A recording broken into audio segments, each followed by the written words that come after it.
একটা ওয়ার্কশিটের থেকে আরেকটা ওয়ার্কশিট কিভাবে আপনি কানেক্ট করবেন ক্যালকুলেশনের মাধ্যমে সেটা নিয়ে আমি আপনাদেরকে ছোট একটা উদাহরণ দেখাবো।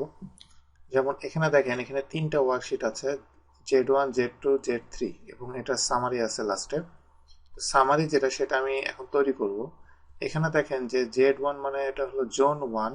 এখানে বিভিন্ন দেশে কোন মান্থে কত সেল হয়েছে সেই সেলিং ভ্যালু সেটা এখানে আছে, এবং টোটাল কত সেল হয়েছে সেটা কত অ্যামাউন্টের সেল সেটা টোটাল এখানে এটা আমরা দেখতে পাচ্ছি।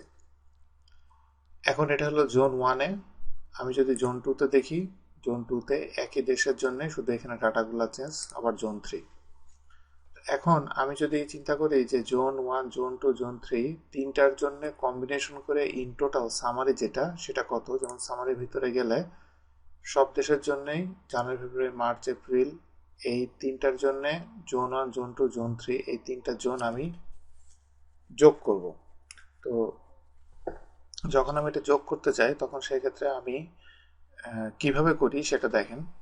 এটা করার কয়েকটা ওয়ে আছে, যেমন প্রথম ওয়েটা আমি আপনাদেরকে দেখাচ্ছি। যেমন আমি এখানে যদি সাম করতে চাই তো প্রথমে ইকুয়াল দিব, ইকুয়াল দিয়ে জোন 1-এ যে এটা সিলেক্ট করব, প্লাস জোন 2-তে এটা সিলেক্ট করব, প্লাস জোন 3-তে যে এটা সিলেক্ট করব। এরপর আর প্লাস দিব না, এটা হয়ে গেলে এন্টার। এন্টার যখন দিব তখন দেখেন যে এখানে এখানে ইকুয়েশনটা এখানে দেখাচ্ছে, এবং আমার তিনটা যোগ করার পরে যে ভ্যালুটা সেটা এখানে এসেছে। এবং এটা এখানে আসার পরে আমি এইভাবে টান দিয়ে আমি বাকিগুলোর জন্য একইভাবে অটোফিলের মাধ্যমে এটা করে ফেললাম। এবং এখানে ওই আগের যে তিনটা শিট ওই শিটের থেকে সে ভ্যালুগুলো নিবে, এবং আমি একইভাবে এই তিনটা করে ফেললাম।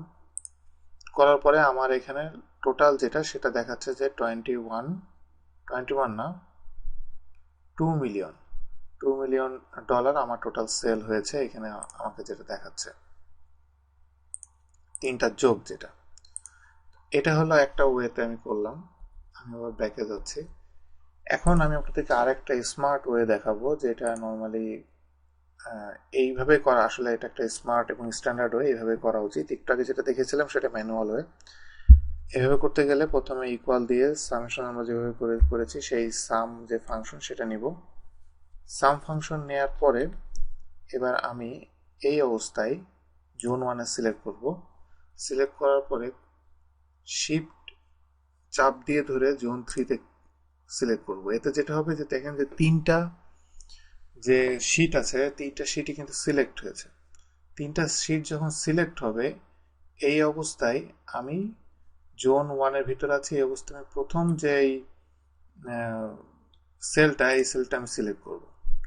এই সেলটা সিলেক্ট করার পরে এবার কন্ট্রোল চাপ দিয়ে ধরে control press and hold, then enter.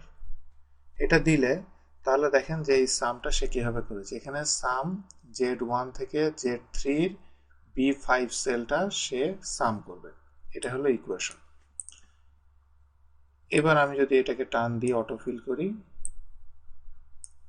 তাহলে দেখেন যে এটা কত সহজে হয়ে গেল।